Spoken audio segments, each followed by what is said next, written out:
Hello दोस्तों, welcome to my YouTube channel nursing session. आज के इस वीडियो में हम देखेंगे डिसएरिथमिया का पार्ट टू। जैसे डिसएरिथमिया का पहला जो पार्ट है मैंने 1 महीने पहले ही लगभग रिलीज कर दिया था, तो उसको आपने देखा ही होगा। उसमें अगर कुछ क्वेरीज है तो बहुत लोगों ने मतलब जैसे पर्सनली मैसेज करके व्हाट्सएप ग्रुप में ऐसे पूछा है, या जो मेरे दोस्त या कलीग लोग हैं उन्होंने भी मुझे फेस टू फेस पूछा हुआ है। अगर आपको भी उसमें कुछ प्रॉब्लम आते हैं तो आप मुझे पूछ सकते हो। तो उसका एक ब्रीफ रिवीजन ले लेते हैं। उसमें हमने देखा डिसरिथमिया कैसे जनरेट होता है, डिसरिथमिया होता क्यों है, नॉर्मल साइनस रिदम कैसे होता है, तो पी वेव का हमारा जो नॉर्मल ड्यूरेशन कितना होता है, और पी वेव अगर एबनॉर्मल है तो कैसे होगा और नॉर्मल है तो कैसे होगा। क्योंकि एबनॉर्मल अगर हमें जानना है तो पहले नॉर्मल क्या है पता होना चाहिए। तो आगे बढ़ने से पहले मैं आपको जो ब्रीफ रिवीजन करा दूंगा। तो पी वेव जो होता है 0.06 टू 0.12 सेकेंड का होता है। तो ये जो पी वेव है यहाँ पे आपको दिख रहा होगा, ये जो पी वेव यहाँ पे मैंने सर्कुलर ये कर रहा हूँ, मैं आपको हाईलाइट करके दिखा दूंगा। ये जो यहाँ पे पी वेव आपको रेड कलर में दिख रहा होगा, तो ये हुआ पी वेव। तो इसका ड्यूरेशन जो है नॉर्मल ड्यूरेशन है 0.06 टू 0.12 सेकेंड। उसके बाद में जो पी आर इंटरवल है, मतलब पी वेव से लेके ये जो क्यू आर आर का जो सेंटर आएगा, मतलब ये जो पी आर इंटरवल रहेगा, ये जो लाइन रहेगी, सॉरी यहाँ पे आपको क्लियर दिखाई देगा, ये जो लाइन रहेगी, ये जो शॉर्ट ड्यूरेशन है वो रहेगा 0.12 टू 0.2 सेकेंड। मतलब 0.12 0.12 टू 0.20 सेकेंड का ये जो ड्यूरेशन है ये नॉर्मल में रहेगा। उसके बाद में जो क्यूआरएस कॉम्प्लेक्स है, ये जो कॉम्प्लेक्स फॉर्म हुआ है क्यू से लेके एस तक का जो ये कॉम्प्लेक्स है, इसका जो क्यू आर जो डिस्टेंस रहेगा, मतलब क्यूआरएस कॉम्प्लेक्स जो रहेगा लेस देन 0.03 सेकेंड रहेगा। मतलब आप देख पा रहे हो यहाँ पे आपको दिख जाएगा इजीली, ये बहुत छोटा रहेगा as compare to P R interval. उसके बाद में जो क्यूआरएस इंटरवल रहेगा 0.112 सेकेंड का रहेगा। और एस टी सेगमेंट जो आएगा, मतलब ये एस हमारा यहाँ पे खत्म होता है और टी वेव जो ये आता है, तो इस लाइन से लेके जो यहाँ का डिस्टेंस आएगा ये आएगा 0.12 सेकेंड। तो मतलब पी आर इंटरवल और एस टी सेगमेंट सेगमेंट अलग होता है और इंटरवल अलग है। आपको देखने मिला जो एस टी सेगमेंट है उसका जो लेंथ है वो रहेगा 0.12 सेकंड। ये जो डिस्टेंस मिला ड्यूरेशन बस गिना जाता है, एस टी सेगमेंट का 0.12 है और पी आर का भी 0.12 टू 0.20 सेकंड मिलेगा। टी वेव जो होता है 0.16 सेकंड का होता है, जो ये स्टार्टिंग एंड लेके जो रिलैक्सेशन फेज होता है कार्डियक मसल्स का वो होता है 0.16 सेकंड का। और जो क्यूटी इंटरवल होता है, मतलब क्यू से लेके टी तक, ये यहाँ क्यू होगा और ये यहाँ टी होगा, तो ये रहेगा 0.34 टू 0.43 सेकेंड। तो ये हुआ नॉर्मल में ऐसे होता है। तो आगे बढ़ते हैं। ये रिवाइज जस्ट रिवीजन के तहत मैंने ये बताया था आपको। तो आज हम देखेंगे पहले साइनस ब्रैडिकार्डिया क्या क्या टाइप्स होता है। तो पहला होता है हमारा साइनस ब्रैडिकार्डिया होगा। तो ब्रैडिकार्डिया हमें जनरली वर्ड तो टर्म पता होती है कि ब्रैडिकार्डिया मतलब ब्रैडी मतलब स्लो होना। तो क्या होगा, कॉम्प्रेशन जो स्लो हो जाएगा। तो conduction pathway same as in sinus rhythm. तो जो कंडक्शन पाथवे है SA node to AV node to bundle of H to Purkinje fibres, तो ये जो कंडक्शन है, जो कंडक्शन पाथवे ये सेम रहेगा जो कि नॉर्मल में हमें दिखने मिलता है। मतलब साइनस हाँ कार्डियक रिदम में जो देखने को मिलेगा वैसे ही पाथवे रहेगा। लेकिन जो एसए नोड है ये क्या करेगा, इसका कम रेट पे वो सिग्नल फायर करेगा, इलेक्ट्रिकल इंपल्स जो है कम रेट पे फायर करेगा, लेस देन 60। तो इसलिए क्या होगा, ये सारे जो मैंने यहाँ पे बताए हैं जैसे P R interval 0.12 to 0.20 second, तो मोस्टली पी आर इंटरवल आपको ज्यादा देखने को मिलेगा कि वो मैंडेटेड, मतलब आपको याद रहना या आपको आना जरूरी होता है। उसके बेसिस पे आप अच्छे से ईसीजी रीड कर पाओगे। तो आपको यहाँ पे डिफरेंस दिखाई दे ही रहा होगा कि यहाँ पे देख पा रहे हैं आप 1 2 3 4 5 6 क्यूआरएस कॉम्प्लेक्सेस बने हुए हैं और यहाँ पे आप देख रहे हो 4 ही बने हुए हैं। क्योंकि यहाँ पे जो हार्ट रेट है, जो नॉर्मल साइनस रिदम है 60 टू 100 बीट्स पर मिनट है और यहाँ पे लेस देन 60 हुआ है। तो ये जो इंटरवल आप देख पा रहे हो टी और पी के बीच में जो है गैप जो इतना आ रहा है, जो कि आइसो इलेक्ट्रिक जो लाइन है, ये जो बेस लाइन होती है उसको आइसो इलेक्ट्रिक लाइन कहते हैं ईसीजी में। तो यहाँ पे स्लो डाउन होता है, यहाँ पे कोई एक्टिविटी नहीं होती है क्योंकि हार्ट को रेस्ट करने के लिए बहुत टाइम मिल रहा है, क्योंकि बीट्स बहुत रेट कम कम रेट पे फायर हो रहे हैं। और यहाँ पे आप देख पा रहे हो यहाँ पे कितना कम डिस्टेंस है। तो ये जो आइसोमेट्रिक लाइन का जो डिस्टेंस बढ़ा हुआ है, इससे वजह आपको देख पा रहे हो कि क्यूआरएस कॉम्प्लेक्स कम हुए हैं तो हार्ट रेट ऑटोमेटिकली कम ही आएगा। तो ये किस वजह से होता है, क्लिनिकल एसोसिएशन क्या होते हैं, ये रीजन क्या है, या किस किस चीज के साथ क्या क्या डिसीज कंडीशन के साथ हमें साइनस ब्रैडिकार्डिया देखने को मिलेगा, ये देखते हैं। It is normal sinus rhythm in aerobically trained athletes and in some people during sleep. मतलब सोते हुए, और जो भी एरोबिकली ट्रेन एथलीट्स होते हैं, मतलब जो स्पोर्ट्स पर्सन होते हैं, उनका ये नॉर्मल रीजन बन जाता है क्योंकि उनका हार्ट नेचुरली ही उतना कम रेट पे फायर करना शुरू कर देता है। तो इसलिए ये उनमें नॉर्मल रिदम होता है। हम उसको डिफेक्टिव या उनको डायग्नोस्ट करके उनको ट्रीटमेंट नहीं कर सकते क्योंकि ये उनमें नॉर्मल हो जाता है because of their heavy exercises athletes, और जो नींद के टाइम में भी होता है तो वो नॉर्मल रहेगा, जिसे हम नॉर्मल कंसीडर करेंगे क्योंकि पेशेंट सिम्टोमेटिक नहीं हो रहा है उसकी वजह से, क्लाइंट जो। It occurs in response of carotid sinus massage. गलती से हम कैरोटिड साइनस, जो कैरोटिड हमारा होता है, जैसे ये हमारा नेक लाइन रहेगा, तो ये जो कैरोटिड पल्स हम यहाँ पे चेक करेंगे, तो इसका गलती से अगर मसाज हो जाए तो ब्रेडिकार्डिया हो जाता है। जैसे मैंने प्रीवियस वीडियो में फर्स्ट पार्ट में बताया था, वॉल्साल्वा मैन्योर जैसे हमें पता है, हाइपोथर्मिया, हाइपोथर्मिया में भी हमें ब्रेडिकार्डिया देखने को मिलेगा। Increase intraocular pressure, vagal stimulation and certain drugs like beta adrenergic blockers and calcium channel blockers भी हम अगर पेशेंट पे चल रहे हैं तो उनमें भी हमें साइनस ब्रेडिकार्डिया देखने को मिलेगा। इसलिए पेशेंट को प्रॉपर ऑब्जर्वेशन में रखना जरूरी होता है।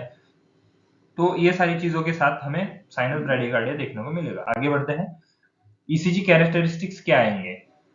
तो पहली बात तो ये जो हार्ट रेट मैंने बोला था, heart rate is less than 60 beats पर मिनट रहेगा। ओके, 60 बीट्स पर मिनट से कम रहेगा, तो वो कितना भी हो सकता है, वो फिर माइल्ड मॉडरेट सीवियर तक जा सकता है। तो अगर सीवियर होता है तो पेशेंट डेथ होने के भी चांसेस होते हैं क्योंकि उतना सफिशिएंटली ब्लड पंप ही नहीं हो पाएगा, उतना स्पीड से पंप ही नहीं हो पाएगा, तो जो वाइटल ऑर्गन्स है वो डैमेज होने के चांसेस होते हैं। और रिदम जो है रेगुलर है। अब रेट एंड रिदम किसको बोलते हैं, तो रेट माने कि जो न्यूमेरिकल वैल्यू हुआ है इसे हम कहेंगे रेट, और रिदम किसे कहेंगे, हर पी वेव के बाद एक कॉम्प्लेक्स क्यूआरएस फॉर्म होगा, फिर टी वेव फॉर्म होगा, और फिर पी क्यूआरएस टी। ये जो चार मेन पॉइंट्स है, जो वेव्स है हमारे, वो प्रॉपरली फॉर्म होंगे, तभी हम इसको रिदम रेगुलर बोलेंगे। तो इसमें क्या हो रहा है, P wave precedes each QRS complex and has normal shape and duration. तो जो पी वेव है हर क्यूआरएस कॉम्प्लेक्स के पहले आएंगे, प्रीसेट्स मतलब हर क्यूआरएस कॉम्प्लेक्स के पहले ये पी वेव हमें यहाँ पे देखने को मिलेंगे। यहाँ पे देख पा रहे हो आप, प्रॉपरली पी वेव आ रहे हैं, और इसका शेप भी रेगुलर है, ना पी वेव एलिवेशन हुआ है, ना डिप्रेशन हुआ है, ना इनवर्स हुआ है। पीआर इंटरवल जो है नॉर्मल रहेगा, मतलब ये तो नॉर्मल साइनस रिदम है। ब्रेडिकार्डिया में भी आप देखोगे हर बार यहाँ पे पी वेव फॉर्म हुआ है, और जो पीआर इंटरवल है वो भी आप देख पाओगे, ये नॉर्मल ही रहेगा, 0.12 टू 0.20, जैसे मैंने बोला 0.12 टू 0.20 सेकंड्स का ही रहेगा। यहाँ पे डिफरेंस क्या आएगा, जो आइसोमेट्रिक मतलब जो रिलैक्सेशन फेज है वो ज्यादा रहेगा, इसलिए हार्ट में उस टाइम में कोई एक्टिविटी ही नहीं होगा, तो इसलिए ये सब नॉर्मल ही रहेगा, ईसीजी हमें नॉर्मल ही दिखेगा। बस जो हार्ट रेट है, रेट कम हो जाएगा, रिदम रेगुलर रहेगा, और QRS complex has normal shape and duration, ये भी रहेगा 0 पॉइंट, जैसे क्यूआरएस का हमने देखा है, क्यूआरएस इंटरवल जो है 0.12 सेकंड का है, और क्यूआरएस कॉम्प्लेक्स जो है वो लेस देन 0.33 सेकंड का उसका ड्यूरेशन होता है। क्यूआरएस इंटरवल मतलब क्यू से लेके आर तक जो इंटरवल है 0.12 सेकंड का रहेगा। तो क्लिनिकल सिग्निफिकेंस क्या है, तो it depends on how patient tolerates it, मतलब पेशेंट को क्या देखेंगे। जैसे एथलीट्स है तो उनको नॉर्मल ही हो जाता है, उनका बॉडी टॉलरेट कर रहता है तो उनको कोई प्रॉब्लम नहीं है। लेकिन सिम्टोमेटिक ब्रेडिकार्डिया भी होते हैं जिसके साइंस क्या हमें दिखने को मिलेंगे, पेल कूल स्किन मिलेगा, हाइपोटेंशन होगा क्योंकि ब्लड जाएगा ही नहीं तो ऑटोमेटिकली हाइपोटेंशन होगा, हाइपोटेंशन होगा तो वीकनेस आएगा। अब अंजाइना भी होने के चांसेस इसमें बढ़ते हैं क्योंकि ब्लड स्टैग्नेंट हो जाता है, तो क्लॉट्स होने के चांसेस भी उसमें हो सकते हैं। डिजीनेस और सिंकोप हो जाएगा क्योंकि वाइटल्स ऑर्गन जैसे ब्लड और का जैसे वीकनेस भी आएगा, डिजीनेस तो वीकनेस की वजह से आ ही जाएगा। कंफ्यूजन और डिसोरिएंटेशन होगा, क्योंकि ब्रेन को ब्लड सप्लाई अच्छे से नहीं हो पाएगा या स्लो हो पाएगा अगर सिम्टोमेटिक है तो। और नॉर्मली अगर एथलीट्स है या नींद में हो रहा है तो ये नॉर्मली कंसिडर किया जाएगा, और शॉर्टनेस ऑफ ब्रीथ होगा। ये सारे सिम्टम्स हमें देखने को मिलेंगे सिम्टोमेटिक ब्रेडिकार्डिया वाले पेशेंट्स में। नॉर्मल वाले में हमें ये देखने को नहीं मिलेगा। आगे बढ़ते हैं, ट्रीटमेंट क्या रहेगा। तो सबसे पहले हमें पता है एट्रोपिन हम देंगे, एडमिनिस्ट्रेशन ऑफ एट्रोपिन। अगर एट्रोपिन से काम नहीं हो रहा है तो हमें क्या करना है, ट्रांसक्यूटेनियस पेसिंग, ट्रांसक्यूटेनियसली हमें पेस करना है, और मतलब एक पेसमेकर लगाना है। और मतलब जो ट्रांसक्यूटेनियस होता है वो जो एक डिवाइस आएगा उससे हम एक्स्ट्रा स्टिमुलेट करेंगे ऐसे नोड को। डोपामिन और इपिनेफ्रिन का इन्फ्यूजन भी हम यहाँ पे कंसीडर करते हैं। तो डोपामिन और इपिनेफ्रिन, मतलब इपिनेफ्रिन ही एड्रेनालिन है, इसका भी हम कंसीडर किया जाता है, लेकिन फर्स्ट चॉइस एट्रोपिन रहेगा। और परमानेंट पेसमेकर भी के भी थेरेपी, सॉरी,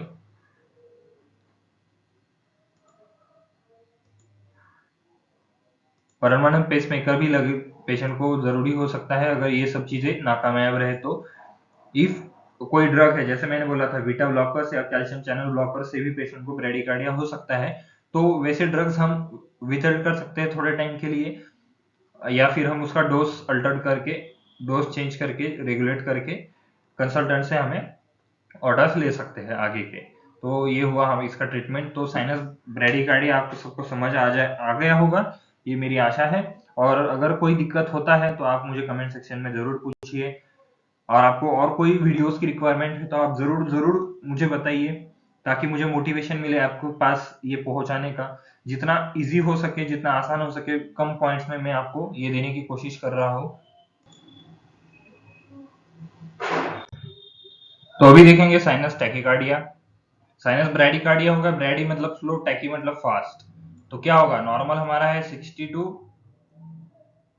100, तो ब्रैडी में हमने देखा बिलो 60 जाता है, तो टैकी में क्या होगा, above 100। Conduction pathway is same as in normal sinus rhythm, same है टैकीकार्डिया और ब्रैडीकार्डिया में। दोनों में भी हमने देखा कि जो कंडक्शन पाथवे है वो सेम ही रहेगा दोनों में भी। तो मतलब कंडक्शन पाथवे क्या है, sinus SA node to AV node to bundle of His to Purkinje fibres. तो यही पाथवे रहेगा, क्योंकि जो मेजर डिसएरिथमियाज होते हैं वो एक एबनॉर्मल पाथवे से होते हैं, और साइनस ब्रैडीकार्डिया और साइनस टैकीकार्डिया है जो नॉर्मल कंडक्शन पाथवे से ही हो रहे हैं, लेकिन इसमें प्रॉब्लम एसे नोड का हो रहा है। तो देखेंगे discharge rate of essay node increases because of vagal inhibition. पहले क्या हो रहा था, वेगल स्टिमुलेशन हुआ तो ब्रैडीकार्डिया होगा, और अगर वेगल ये नहीं किया तो इनहिबिशन होगा, मतलब वेगल जो नर्व है इनहिबिट कर दिया उसका काम, और फिर या फिर सिंपैथेटिक स्टिमुलेशन होगा तो टैकीकार्डिया हमें देखने को मिलेगा। रेट क्या रहेगा, 101 से 200 बीट्स पर मिनट रहेगा। तो ये जो है नॉर्मल रिदम वाला है। इसमें आगे वाले इसमें आप देख पाओगे कि कैसे ये होता है, ये जो नॉर्मल रिदम है, तो इसमें तो बोला गया था नॉर्मल साइनस रिदम के जैसे ही कंडक्शन पाथवे रहेगा तो सब नॉर्मल ही आएगा। तो आगे देखते हैं क्लिनिकल एसोसिएशन, क्या क्या डिसीज कंडीशन के साथ आपको ये देखने को मिलेगा, एसोसिएटेड विद फिजियोलॉजिक और साइकोलॉजिकल स्ट्रेसेस। मतलब फिजियोलॉजिक और साइकोलॉजिकल कंडीशंस में भी आपको ये चीजें देखने को मिलेगी, जैसे एक्सरसाइज कर रहे हो, फीवर है, पेन है, आपको हाइपोटेंशन है या हाइपोवोलेमिया हुआ है, तो भी आपको साइनस टैकीकार्डिया मिलेगा। Anaemia, hypoxia, myocardial infection, heart failure, anxiety, fear, hyperthyroidism, ये सब चीजों में आपको tachycardia as a sign symptom देखने को मिलेगा। May be effect of drug, कोई ड्रग्स में ऑन ड्रग थेरेपी है पेशेंट, जैसे एड्रेनालिन है, नॉर एड्रेनालिन है, एट्रोपिन, कैफीन और थियोफाइलिन और हाइड्रेनालिजिन, ये जो मेडिसिन है इनके अगर पेशेंट चल रहा है तो हम इसके वजह से भी आपको टैकीकार्डिया देखने को मिलेगा। क्योंकि जैसे देखा एट्रोपिन, इपिनेफ्रिन हम दे सकते हैं ब्रेडीकार्डिया वाले पेशेंट को, तो जब ओवरडोज हो जाता है या कभी कभी होता है कोई ध्यान नहीं देगा और पेशेंट को एट्रोपिन चल ही रहा है या इपिनेफ्रिन डोपामिन वाला ये चल ही रहा है सिरिंज पंप से, तो फिर पेशेंट टैकीकार्डिया में तभी भी जा सकता है। तो ये ध्यान रखने वाली चीज है, इसलिए ड्रग्स देते टाइम पेशेंट को ऑब्जर्व करना जरूरी है। तो इसमें ईसीजी कैरेक्टरिस्टिक्स क्या रहेंगे, पी वेव नॉर्मल रहेगा एंड प्रीसीड्स ईच क्यूआरएस। तो ये रहा पी वेव, और ये रहा अपना QRS। तो हर QRS के पीछे आपको P वेव दिखने को मिलेगा पहले, and has normal shape and duration. तो जैसे हमने देखा 0.06 टू 0.12 P वेव का जो ड्यूरेशन है, और PR इंटरवल जो रहेगा 0.012 टू 0.020 सेकेंड का रहेगा। तो ये नॉर्मल रहेगा। PR इंटरवल जो रहेगा, जैसे मैंने बोला, PR इंटरवल आपको इस इमेज में क्लियरली दिखने को मिला। ये हुआ हमारा P वेव और ये हुआ हमारा R वेव जो टॉप से आएगा। तो हम ऐसे इसको पैरेलल में कैलकुलेट करेंगे तो ये आएगा 0.12 टू 0.20 सेकेंड रहेगा। तो इसमें सब नॉर्मल रहेगा। जो आइसोमेट्रिक लाइन जो मैंने बताया है, ये जो लाइन है, जैसे ब्रैडीकार्डिया में आपने देखा होगा ये बहुत लंबी थी, तो रेस्टिंग फेज में हार्ट ज्यादा था, लेकिन इसमें ये नहीं रहता है। तो ऐसे नोड जैसे टी रिलैक्स्ड होगा, ऐसे नोड पंप कर दे, ऐसे नोड अपना रेट से इलेक्ट्रिकल इंपल्स जनरेट कर लेगा और फिर नेक्स्ट साइकिल शुरू हो जाएगा, P Q R S T, फिर P Q R S T. तो ये जो साइकिल है फास्ट रहेगा। और जो आर आर इंटरवल है, आर आर जो दो आर वेव के बीच में जो गैप रहेगा वो कम हो जाएगा, इसीलिए हार्ट रेट ज्यादा रहेगा। क्योंकि इसी माध्यम से हम हार्ट रेट भी कैलकुलेट कर सकते हैं। Without seeing on monitor we can give heart rate actual, मतलब एग्जैक्टली क्या हार्ट रेट रहेगा पेशेंट का, वो हम ईसीजी के माध्यम ईसीजी देख के बता सकते हैं। क्यूआरएस कॉम्प्लेक्स रहेगा, नॉर्मल शेप एंड ड्यूरेशन का रहेगा, कोई दिक्कत नहीं आएगा, सब नॉर्मल है। बस हार्ट रेट जो है वो बढ़ा हुआ है क्योंकि ऐसे नोड इंपल्स जनरेट जल्दी जल्दी फायर कर रहा है। तो ट्रीटमेंट क्या रहेगा, underlying cause guides the treatment. जैसे कॉज हमने देखा कि उसको कोई डिसीज कंडीशन है या उसको फिजियोलॉजिकल साइकोलॉजिकल स्ट्रेसर्स है, उसको रिमूव करो, ये अपने आप ठीक हो जाएगा। या पेशेंट कोई मेडिसिन पे है, उसको शट डाउन, मेडिसिन को बंद करो या टेपर करो, तो आपको रिजल्ट मिल जाएगा। इफ पेन कॉज है तो एक्यूरेट पेन मैनेजमेंट करना है, वेगल मैन्योर्स आपको फॉलो करना है, beta beta adrenergic blockers, metoprolol, adenosine, calcium channel blocker, ये जो है हम हार्ट रेट कम करने के लिए दे सकते हैं, और मायोकार्डियल ऑक्सीजन कंजप्शन के लिए कम करने के लिए भी हम इसको दे सकते हैं। In clinically unstable patient synchronize cardioversion is used. मतलब इतना सब करने के बावजूद भी पेशेंट हाइपोवोलेमिया में चला गया है या हाइपरवोलेमिया में, पेशेंट को अंजाइना हो रहा है, पेशेंट अनकॉन्शियस हो गया है, तो इन जैसे कंडीशंस में हम सिंक्रोनाइज कार्डियोवर्जन कर सकते हैं। तो बहुत से लोग होते हैं कि कार्डियोवर्जन और डिफिब्रिलेशन में एक ही मानते हैं, उसमें डिफरेंस नहीं समझते हैं। तो उसका डिफरेंस भी मैं अलग एक वीडियो में दे दूंगा, इसमें बता पाना थोड़ा लेंदी हो जाएगा लेक्चर, इसीलिए मैं शॉर्ट में बस आपको बता रहा हूँ कि इसमें सिंक्रोनाइज कार्डियोवर्जन करना है। आगे बढ़ते हैं। नेक्स्ट हमारा डिसरिथमिया है प्रीमैच्योर एट्रियल कॉन्ट्रैक्शन। प्रीमैच्योर मतलब क्या हो रहा है, वो जो वेव है जो normally SA node to AV node जाने तक का जो उसका ये फॉर्म है वो अल्टर हो जाता है, और ये क्या हो रहा है, एट्रियल कॉन्ट्रैक्शन हो रहा है। तो हमें पता है जो PQRST वेव है, जो P वेव आता है जो एट्रियल कॉन्ट्रैक्शन से आता है, एट्रियल कॉन्ट्रैक्शन के टाइम पे आता है, मतलब एसए नोड जब फायर करता है उस टाइम में आता है। और जो QRS कॉम्प्लेक्स जो बनता है वो होता है वेंट्रिकुलर डिपोलराइजेशन। तो ये वेव से हमें पता चल जाएगा जैसे एट्रियल कॉन्ट्रैक्शन में गड़बड़ हो रहा है, प्रीमैच्योर एट्रियल कॉन्ट्रैक्शन में गड़बड़ हो रहा है, तो P वेव में गड़बड़ होगा। आपको PR इंटरवल में थोड़ा चेंजेस देखने को मिलेगा, लेकिन QRS complex and T wave में आपको कोई चेंजेस नहीं देखने को मिलेंगे, जबकि एट्रियल मतलब एट्रियम उसमें इन्वॉल्व होगा डिसएरिथमिया में। तो आगे उसको पता चल ही जाएगा आपको। Contraction starting from ectopic focus in the atrium, जैसे फर्स्ट पार्ट में मैंने बताया था कि एक्टोपिक फोकस जनरेट होने से, मतलब ये अगर नॉर्मल हार्ट हम इसको कंसिडर करेंगे, आप अभी प्रॉपर ड्राइंग पे ना जाइए इसको,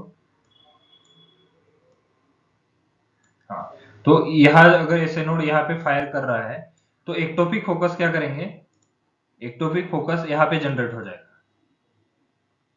तो ये यहाँ पे जनरेट होके अपना अपना एक रिदम दे देगा। तो इससे क्या होगा, ectopic signal starts from the right और left atrium and travels across the atria by abnormal pathway. मतलब नॉर्मली कैसे हो रहा था, यहाँ से ये जाएगा एवी नोड, यहाँ से जाएगा यहाँ पे, फिर यहाँ से जाएगा पूरे हार्ट में।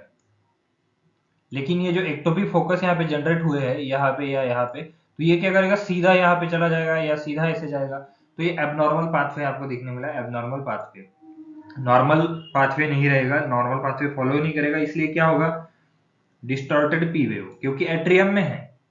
सारा प्रॉब्लम कहाँ हो रहा है? एट्रियम में हो रहा है, क्योंकि नाम में ही प्रीमैच्योर एट्रियल कॉन्ट्रैक्शन। तो पी वेव ही अल्टर होना है, क्यूआरएस और टी वेव में आपको कोई प्रॉब्लम नहीं मिलेगा।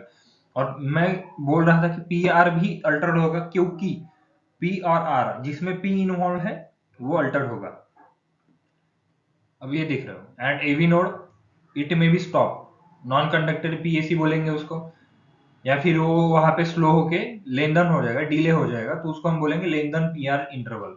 तो नहीं, मतलब डिले अगर होता है तो पीआर इंटरवल बढ़ेगा, क्योंकि अगर ये स्लो जा रहा है, आपको ही समझ में आएगा, ये दोनों यहाँ पे जाके मिक्स होंगे, और यहाँ पे अगर स्लो डाउन होगा तो यहाँ से यहाँ तक का जो प्रोसेस है S A node to AV node, जहां से क्यूआरएस कॉम्प्लेक्स, क्यू तो डाउनलोड वेव है फर्स्ट, और फिर आर ऊपर जाता है, तो जो यहाँ पे जनरेशन होगा वो स्लो हो जाएगा। तो इसलिए क्या होगा, जो S A node to AV node जाने वाला है, जो पी आर इंटरवल है, हमें ये लेनदेन मिलेगा, क्योंकि ये जो इम्पल्सेस है एक्टोपिक फोकस से वो लेट से आएंगी, या फिर ये कंडक्टेड नॉर्मली हो सकता है, नॉर्मल कंडक्शन भी आपको इसमें देखने को मिल सकता है। तो किस वजह से ये हो सकता है? तो can result from emotional stress, इसलिए बोलते हैं स्ट्रेस मत लिया करो, कार्डियक इश्यूज हो जाएंगे। फिजिकल फटीग, जैसे एक्सरसाइज अगर तो सडनली कर रहे हो, या फिर form use of caffeine, tobacco और अल्कोहल यूजर्स होंगे, तो इनमें आपको प्रीमेच्योर एट्रियल कॉन्ट्रैक्शन देखने को मिलेंगी। ये लाइफ थ्रेटनिंग नहीं होता है, लेकिन एबनॉर्मल है तो बॉडी पे इफेक्ट्स देता ही है। और ये हाइपोक्सिया या इलेक्ट्रोलाइट इम्बैलेंस से भी होता है, सोडियम पोटेशियम इम्बैलेंस हो जाएगा तो ये प्रॉब्लम आ जाएगा। डिसीज जैसे हाइपरथायराइडिज्म है, सीओपीडी है, कोरोनरी आर्टरी डिसीज है, वल्वुलर डिसीज है, इसमें भी आपको प्रीमेच्योर एट्रियल कॉन्ट्रैक्शन देखने को मिलेंगे। और जिनकी प्रीवियस सर्जरीज हो रखी है उस पेशेंट को भी ये मिलेगा, तो आप उसको नॉर्मल कंसिडर करोगे, क्योंकि अब ईसीजी कैरेक्टरिस्टिक्स देखेंगे। प्रीमेच्योर एट्रियल कॉन्ट्रैक्शन पहले बोला गया था, H R varies, heart rate, H R mean heart rate है, varies with the rate of PAC.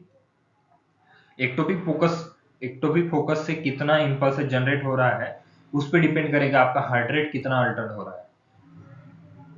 And rhythm is irregular. अब साइनस ब्रैडिकार्डिया और साइनस टैकिकार्डिया में क्या था, रिदम रेगुलर था, मतलब हर पी के बाद एक क्यूआरएस आ रहा था, फिर एक टी वेव आ रहा था, और फिर आइसोलेटेड लाइन आ रहा था, फिर एक पी वेव आ रहा था, फिर क्यूआरएस आके ऐसे हो रहा था। ये थोड़ा इसीलिए प्रॉपर नहीं आएगा, समझने के लिए मैं इसे जस्ट बता रहा हूँ। P wave has different shape और may hide in preceding T wave. Preceding मतलब आने वाली टी वेव, जैसे इससे पहले की जो टी वेव आएंगी उसमें वो एक तो एबनॉर्मल रहेगा पी वेव, जैसे आप यहाँ पे देख पा रहे हो, ये नॉर्मल है, और यहाँ पे देखना ये पी वेव देखो कैसे है, और ये पी वेव देखो, तो इसका ना ड्यूरेशन एक्यूरेट होगा, ना इसका इलेक्ट्रिकल इंपल्स ये नहीं होगा, क्योंकि वो इरेगुलर हो चुका है। और जो कभी कभी ऐसे होगा कि आप यहाँ पे देख पा रहे हो, आपको ये क्लियरली दिखाऊंगा, यहाँ पे देखो पी वेव नॉर्मल है, ये टी वेव है, यहाँ पे पी आ रहा है, फिर यहाँ पे टी और ये इसमें मर्ज हो गए हैं दोनों, लगभग एक के बीच में एक के पीछे एक हिडन हो जाएगा, मतलब एक के पीछे एक छुप जाएगा, तो पी वेव आप क्लियरली डिफाइन नहीं कर पाओगे। और जो पीआर इंटरवल है ये शॉर्ट हो सकता है या लॉन्गर हो सकता है, जैसे कि मैंने बोला कि वो वहां पे डिले होगा। एवी नोड, जो एवी नोड से कंडक्शन आगे जाएंगे, एसए नोड और जो एक्टोपिक फोकस बना है वो दोनों मिक्स होके जो एवी नोड से आगे जाएंगे, वहां पे अगर डिले होता है तो पीआर इंटरवल भी बढ़े जाएगा। क्यूआरएस इज नॉर्मल, क्योंकि क्यूआरएस तो वेंट्रिकल रिलेटेड है, तो क्यूआर वेंट्रिकल में हमारा कुछ हो ही नहीं रहा है, तो क्यूआरएस नॉर्मल है। क्यूआरएस इंटरवल इज 0.12 सेकेंड और more abnormal conduction through the ventricles occur. अगर ये जो एक्टोपिक फोकस है, मैंने बोला था कि क्यूआरएस इंटरवल कब चेंज होगा, 0.112 सेकंड, तो उसका नॉर्मल ड्यूरेशन है, लेकिन ये कम या ज्यादा कब होगा, जब abnormal conduction through the ventricle occurs, लेकिन ये वेंट्रिकल में जा ही नहीं रहा है, एट्रियम में ही शॉर्ट आउट, इसका काम सॉर्ट आउट हो जा रहा है। ट्रीटमेंट क्या देंगे, पेशेंट को जो सिम्टम्स है उसके हम ट्रीटमेंट देंगे, क्योंकि ये ज्यादा जो नॉर्मल लाइफ साइकिल है उसको अल्टर नहीं करता है। पीएसी ये लाइफ थ्रेटनिंग नहीं है, पहले मैंने बोला था। विड्रॉल ऑफ कैफीन और सिम्टोमेटिक ड्रग्स में भी नीडेड। बीटा एड्रेनर्जिक ब्लॉकर्स में भी यूज टू डिक्रीज पीएसी। अगर ज्यादा आ रहे हैं, एक मिनट में 4-5 आपको देखने मिल रहे हैं या कंटिन्यूस देखने को मिल रहे हैं, तो ये थोड़ा इसको मैनेजमेंट की जरूरत होती है। या फिर आप देख रहे हो कि नॉर्मली भी पेशेंट को, मतलब क्लाइंट बैठे हैं, वो इमोशनल स्ट्रेस लेता है कि मैं आईसीयू में एडमिट हूँ, मैं मेरा अभी कुछ यहाँ होने नहीं वाला, ये लोग मेरे साथ क्या करेंगे, ये सब सोच के वो इमोशनल स्ट्रेस में या मेंटल स्ट्रेस में जाता है। तो आपको मॉनिटर में बहुत बार देखा होगा कि जनरली एक एबनॉर्मल वेव आ जाता है। तो प्रीमेच्योर एट्रियल कॉन्ट्रैक्शन आता है या वेंट्रिकुलर आता है? वेंट्रिकुलर हम आगे देखेंगे ही, लेकिन एट्रियल भी आता है। तो वो एट्रियल ही होता है, वीपीसीज नहीं होता है वो। वीपीसी थोड़े ब्रॉड में आएंगे, आपको पी वेव में जहां डिफरेंस मिलेगा वो आपको समझना है कि वो पीएसी है। पीएसी और वीपीसी मतलब प्रीमेच्योर वेंट्रिकुलर, पीवीसीज में क्या डिफरेंस है? तो पी वेव और उसमें क्यूआरएस अल्टर होगा प्रीमेच्योर वेंट्रिकुलर कॉन्ट्रैक्शंस में। आप बोल रहे हो कि सर आप बहुत फास्ट फास्ट पढ़ाते हो, तो कम टाइम में जैसे आप ही बोर हो जाओगे अभी इसी वीडियो को ये करने के लिए। तो आगे बढ़ते हैं, जो मेडिसिन दे रहे हैं हम उसको भी अल्टर कर सकते हैं। या कैफीन है, कॉफी पी रहा है, टोबैको पी रहा है, वो तो कंट्रोलेबल है, हम उसको कंट्रोल कर लेंगे तो आपको प्रीमेच्योर एट्रियल कॉन्ट्रैक्शंस नहीं आएंगे। आगे बढ़ते हैं। आज के टॉपिक का हमारा लास्ट का जो मैंने इस पार्ट में लिया है, पैरोक्सिस्मल सुप्रावेंट्रिकुलर टैकिकार्डिया। नाम सुनते ही इसका दहशत बन जाता है। तो ये क्या है? Starting in an ectopic focus anywhere above the bifurcation of bundle of his. Okay, नाम नाम देखो, वेंट्रिकुलर मतलब यहां रहा एसए नोड, यहां रहा एवी नोड, और यहां होगा AV node to bundle of, मतलब बंडल ऑफ हिस ये है, तो ये बाइफर्केट हो जाता है यहाँ पे साइड में जाने के लिए इनटू परकिंजे फाइबर्स। तो ये कहाँ पे होता है? एक्टोपिक फोकस कहाँ बन जाता है? एनीवेयर अबव द बाइफर्केशन, मतलब वो इस कहा इन बिटवीन बन जाएगा। आपको बताऊंगा, इतने रीजन में आपको देखने को मिलेगा। इतने रीजन में से कहाँ पे भी एक्टोपिक फोकस अगर बन जाए तो सुप्रावेंट्रिकुलर टैकिकार्डिया बनेगा। लेकिन वो कैसे होगा देखते हैं। PSVT, paroxysmal supraventricular tachycardia occurs because of reentrant phenomena. री एंट्रेंट मतलब क्या हो रहा है? Re excitation of atria when there is one way block. मतलब क्या हो रहा है, यहां से तो इंपल्स आ रहा है और यहां से एवी नोड से फिर ये बंडल ऑफ इसमें जा भी रहा है, लेकिन यहाँ अगर एक्टोपिक फोकस बना है तो वो ब्लॉक कर देता है आगे जाने से। जो इसके इंपल्स है वो आगे जाने से ब्लॉक कर देगा और वो रिवर्स में यहाँ पे फिर एट्रिया को वापस स्टिमुलेट कर देगा। और पैरोक्सिस्मल रेफर्स, जो वर्ड है पैरोक्सिस्मल, इसको क्या बोलते हैं? एब्रप्ट ऑनसेट और एंडिंग, मतलब वो सडनली आएगा एकदम से और एकदम से कम भी हो जाएगा। तो ये थोड़ा कॉम्प्लिकेटेड है समझने के लिए। इसमें क्या होता है तो वेंट्रिकल होगा तो alter QRS, supraventricular, sorry supraventricular है, क्यूआरएस अल्टर इसमें होने के चांसेस कम है। फोकस बनेगा नीचे अबव द बाइफर्केशन, मतलब एवी नोड के और बाइफर्केशन के बीच में कहीं पे भी एक्टोपिक फोकस बन जाएगा। तो वो क्या करेगा? वन वे ब्लॉक को करेगा, जो इंपल्स फॉरवर्ड होंगे उसको ब्लॉक करेगा और वो ही रिबाउंड होके एसए नोड को फिर से स्टिमुलेट करेंगे। तो ये कहाँ कहाँ देखने को मिलेगा? नॉर्मल हार्ट में अगर ये है, मतलब नॉर्मल पेशेंट है, नॉर्मल उसका हार्ट है, ना उसका सर्जरी हुआ है, ना उसको पहले कुछ प्रॉब्लम है, ना हाइपरटेंशन है, ना हाइपोटेंशन है, ना सीएवीजी हुआ है, कुछ भी नहीं है, तो ओवर एक्सर्शन मतलब अगर ज्यादा थक जाता है तो आपको ये दिखने को मिलेगा। इमोशनल स्ट्रेस तो हर जगह आ रहा है। तो दोस्तों, इमोशनल स्ट्रेस बिल्कुल ना लीजिए। टेक अ डीप ब्रीथ, लंबा सांस लीजिए और धीरे धीरे छोड़िए। यही आपको खुद भी करना है। और जैसे पढ़ते टाइम आप खुद ही स्ट्रेस हो जाते होंगे, तो इसलिए मैं बीच में थोड़ा आपको बता दे रहा हूँ कि कैसे करना है इमोशनल स्ट्रेस को कंट्रोल और कैसे बढ़ाना है हमारा लाइफ। आगे क्या करना है? डीप इंस्पिरेशन अगर कोई कोई करता है जानबूझ के, तो उसमें भी आपको ये देखने को मिलेगा। या फिर आप कैफीन ले रहे हो या टोबैको ले रहे हो तो आपको देखने को मिलेगा सुप्रावेंट्रिकुलर टैकिकार्डिया। ये रूमेटिक हार्ट डिसीज अगर नॉर्मल में इन चीजों से होगा, अगर ऑलरेडी इफेक्टेड है तो रूमेटिक हार्ट डिसीज है, या फिर उसको डिजिटलिस टॉक्सिसिटी है, या कोरोनरी आर्टरी डिसीज है, या कॉर्पोरमोनल सिंड्रोम है, तो इसमें भी आपको paroxysmal supraventricular tachycardia as a symptom sign देखने को मिलेगा। तो आगे बढ़ते हैं। ईसीजी में आपको दिख जाएगा हार्ट रेट। अब बात आती है, फिर से एक रिवीजन में देता हूँ। साइनस ब्राइडिकार्डिया बिलो 60 बीट्स पर मिनट, साइनस टैकिकार्डिया अब वो 100 बीट्स पर मिनट। उसके बाद में हमने देखा प्रीमेच्योर एट्रियल कॉन्ट्रैक्शन। तो उसमें हार्ट रेट का क्या बताया गया था? हार्ट रेट तो उसमें डिपेंड करेगा कि कितने पीएसी आ रहे हैं उसमें। और अब हम देखेंगे पैरोक्सिस्मल सुप्रावेंट्रिकुलर टैकीकार्डिया, जिसमें हार्ट रेट तो टैकीकार्डिया, साइनस टैकीकार्डिया में ऑलरेडी वो 100 टू 200 गया था, लेकिन इसमें क्या होगा 150 टू 220 बीट्स पर मिनट। अब यहाँ से आगे आपको देखना पड़ेगा ध्यान, हार्ट रेट यहाँ क्या है 150 टू 220 बीट्स पर मिनट। रिदम क्या है? रेगुलर है और स्लाइटली इरेगुलर, मतलब रेगुलर रहेगा या थोड़ा बहुत अल्टर्ड हो जाएगा। P wave is often hidden in preceding T wave if seen its shape is abnormal. मतलब आप ईसीजी यहाँ पे देख पा रहे होंगे, आप बोलोगे सर इसमें तो पी है ही नहीं, बस ऐसे दिख रहा है, ये तो टी ही होगा क्योंकि क्यूआरएस के बाद टी आना जरूरी है, तो ये टी क्यू आर एस ऐसे बोलेंगे। नहीं, लेकिन ये जो पी है, ये टी और पी दोनों साथ में ही आएंगे क्योंकि वो हिडन हो जाएंगे। पी वेव जो है टी वेव के साथ ही मर्ज हो जाएगा, मतलब उसी के साथ में हाइड होगा, तो ईसीजी पेपर भी उसको रीड नहीं कर पाता है। पीआर इंटरवल जो है शॉर्टन हो जाता है और नॉर्मल रहेगा। शॉर्टन होने के बाद नॉर्मल कैसे होगा?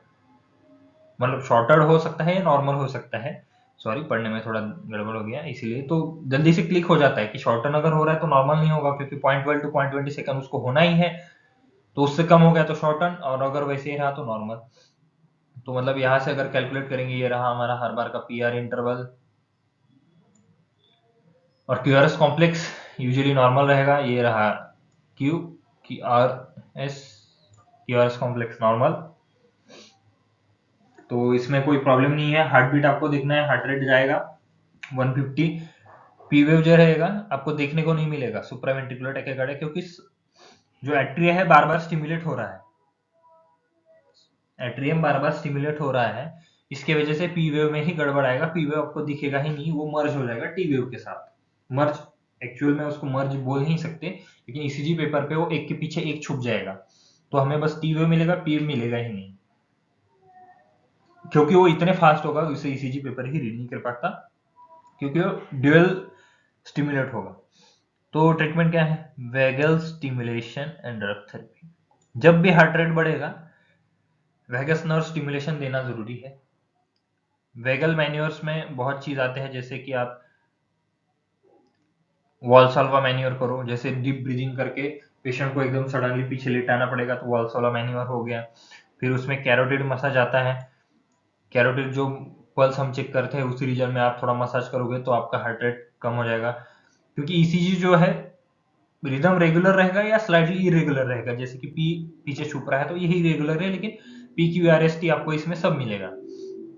और कफिंग पेशेंट को करवाने बोलेंगे, तो ये हुआ हमारा वेगल मैन्योर्स जो होता है, इसमें ये तीन चीजें इंक्लूड होती है, ये भी आपको पूछा जा सकता है। मतलब जनरल नॉलेज बढ़ाओ, या नॉर्सेट के तहत आप जैसे प्रैक्टिस कर रहे हो, या फिर आपको जनरली आपके कंसेप्ट क्लियरेंस के लिए आ रहे हो, तो मैं नॉर्सेट के व्यू से थोड़ा प्रैक्टिस कम करवा रहा हूँ। जो मेरे वीडियोस में लेक्चर्स बना रहा हूँ, इजी वे टू अंडरस्टैंड करना है, हमें कंसेप्ट समझ लेना है। नॉर्सेट के व्यू से प्रिपरेशन के बारे में हम आगे सोचेंगे अगर आपकी रिक्वायरमेंट है तो। लेकिन ये जो टॉपिक्स मैं चूज किया हूँ, इसमें थोड़ा होता है कि नर्सिंग ऑफिसर्स है, नर्सिंग स्टूडेंट्स है, नर्सिंग स्टाफ्स है, तो उनको थोड़ा प्रॉब्लम आता है कि कैसे करेंगे, तो इसलिए मैं थोड़ा इजी वे में थोड़ा इलेबोरेट करके आपको बताने की कोशिश कर रहा हूँ। लेक्चर लेना है तो एक टॉपिक पे ही 1 घंटा लेक्चर लेने के लिए, जैसे साइनस टैकीकार्डिया, साइनस ब्रैडीकार्डिया 1 घंटे में हो जाएगा, साइनस जो रिदम है नॉर्मल ईसीजी है वो 1 घंटे का लेक्चर हो जाएगा, लेकिन इतना वक्त नहीं है, तो शॉर्ट में जो भी रिक्वायरमेंट्स है इजीली आपको अंडरस्टैंडिंग हो, इसलिए मैं आपको ये बताऊंगा। आईवी एडिनोसिन, अब आया यहाँ पे important drug. IV adenosine is a drug of choice paroxysmal supraventricular tachycardia. जब भी इतना बुरी तरीके से हार्ट रेट आपका बढ़ेगा, आपको देना है एडिनोसिन। सबसे पहले एडिनोसिन दिमाग में आ जाएगा, कंसल्टेंट हो या आपके भी, आपको अगर दिख रहा है सुप्रावेंट्रिकुलर टैकीकार्डिया हो रहा है पेशेंट को, उसका हार्ट रेट 150 टू 220 है, वो 220 के ऊपर जाएगा तो वो इसमें नहीं गिना जाएगा, तो आपको वेव देखना पड़ेगा। और आगे जो हम देखेंगे एरिथमियास, उस पर फिर आपको गेस मतलब आपको डायग्नोस करके पेशेंट को ये करना पड़ेगा, लेकिन आपको जैसे ही मॉनिटर पे चेंजेस दिखेंगे डॉक्टर को इन्फॉर्म करना है, डॉक्टर वही होंगे तो ठीक, नहीं आपको कॉल पे इन्फॉर्म करना है और जल्दी से जल्दी एडिनोसिन और बाकी जो इमरजेंसी मैनेजमेंट है आपको पेशेंट के साइड में खड़ा करके रख देना है, क्रैश कार्ड आपको वहां पे लाके रख देना है, क्योंकि ऐसे सिचुएशन में कुछ भी होने के चांसेस बढ़ जाते हैं। Beta blockers, metoprolol, calcium channel blockers, amiodarone can be used, ये भी हम साथ साथ दे सकते हैं, लेकिन फर्स्ट चॉइस हमें ये देना है, बाद में बैलेंस के लिए हमें ये देना है। ये कुछ भी इफेक्टिव नहीं हो रहा है, पेशेंट हेमोडायनेमिकली अनस्टेबल हो गया है, देन सिंक्रोनाइज कार्डियोवर्जन हम देंगे पेशेंट को। समझ रहे हो, सिंक्रोनाइज कार्डियोवर्जन बाद में देना है, पहले नहीं देना है, पहले देना है एडिनोसिन।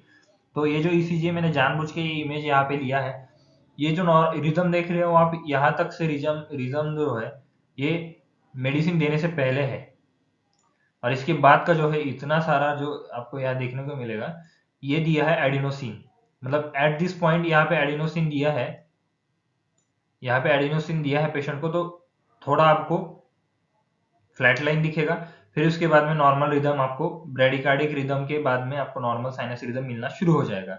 तो ये एडिनोसिन बहुत इफेक्टिव ड्रग है, तो इसीलिए फर्स्ट ड्रग ऑफ चॉइस यही माना गया है। उसे कैसे देते हैं तो वो हम आगे देखेंगे। बहुत इंपॉर्टेंट चीज है एडिनोसिन, क्योंकि एक ड्रग अलर्ट भी दिया जाता है एडिनोसिन के साथ साथ ही। पहले ये देख लेते हैं हम, जैसे और अगर ये नहीं इफेक्टिव है, फिर भी पेशेंट रिवर्ट कर रहा है, फिर भी पेशेंट एसवीटी में जा रहा है, तो फिर बिजली का झटका तो बनता है, लेकिन डिफिब्रिलेशन नहीं, सिंक्रोनाइज कार्डियोवर्जन, ये ध्यान में रखना है, क्योंकि इसमें भी लाइफ थ्रेटनिंग सिचुएशन थोड़े कम आएंगे, लेकिन अगर ये ज्यादा टाइम रहेगा तो पेशेंट को क्रिटिकल पेशेंट होने की प्रॉब्लम आ जाते हैं। और ये भी देख रहे हो कि कब देना है, जब हीमोडायनेमिकली अनस्टेबल होगा पेशेंट, तब हम प्रेफर करेंगे कि सिंक्रोनाइज देंगे, लेकिन स्टार्टिंग में ही देंगे ये गलत बात है। तो पहले हमें मेडिसिन ट्रीटमेंट करना है और फिर कन्वर्जन के बारे में सोचना है, कार्डियोवर्जन के बारे में। ये पीएसवीटी इज विद डब्ल्यूपीडब्ल्यू सिंड्रोम, मतलब वुल्फ पार्किंसन व्हाइट, ये जो एक सिंड्रोम है, इसके ये पेशेंट को ऑलरेडी हुआ है और इसके साथ में अगर उसको पीएसवीटी हो रहा है तो radio frequency catheter ablation of accessory pathway is treatment of choice. तो तब पेशेंट को क्या करेंगे, मेडिकल ट्रीटमेंट और कार्डियोवर्जन उसमें इफेक्टिव नहीं रहेगा जब उसको वुल्फ पार्किंसन व्हाइट सिंड्रोम होगा। तो जो एक्सेसरी पाथवे है उसको हम करेंगे रेडियो फ्रीक्वेंसी कैथेटर एब्लेशन, मतलब उसको जलाएंगे या फिर उसको क्रायो सर्जरी से ये करेंगे। तो ये चीजें ध्यान में रखना है कि अगर पेशेंट को डब्ल्यूपी सिंड्रोम है, डब्ल्यूपीडब्ल्यू सिंड्रोम, और उसको पीएसवीटी दिया है, मतलब केस आएगा mister XYZ has a WPW syndrome since birth, मतलब ये एग्जांपल दे रहा हूँ, सिंस बर्थ तो ऐसे होगा नहीं, और since last 2 years and now his monitor and his ECG showing paroxysmal supraventricular tachycardia, what will be your treatment of choice?